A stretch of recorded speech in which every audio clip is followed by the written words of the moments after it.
Backlash face करना पड़ रहा है, नेगेटिव रिव्यूज मिल रहे हैं और बहुत। I think sexual discipline is ideally a very integral part of professional ethics, and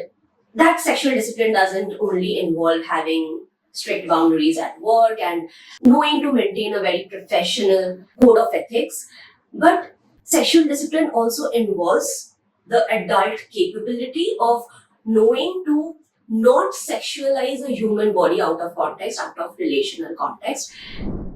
In an ideal world, that is how it would be in every profession whatsoever, but we all know the kind of world we live in, so let's not fool ourselves. However, there are certain professions where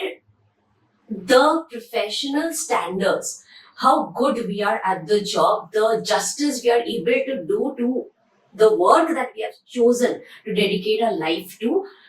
compulsorily depends on our adult capacity to desexualize the human body, to have a very objective outlook and mindset to study a human body, and to not behave like a pre-adolescent juvenile who has no idea what an adult body looks like and is seeing and hearing about the adult body and the human anatomy for the very first time in their life. That is technically unacceptable in any profession, but that is specific, mandatorily unacceptable in certain professions such as medicine,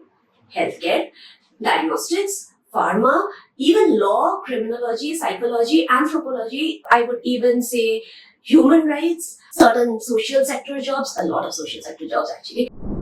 Because these are professions where every day we have to deal with cases, we have to deal with people's extremely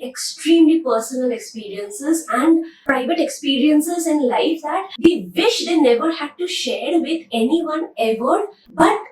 life happens and they just have to.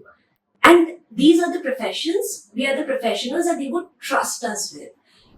It is disgusting, it is shameful to see someone from such a profession be so insensitive and have zero dignity for the profession, for the work that they do, have zero respect for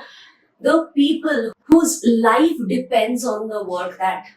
is being done. It's not about any one particular gender. It doesn't make it worse just because the person is from a gender that is expected to be all godly and virtuous.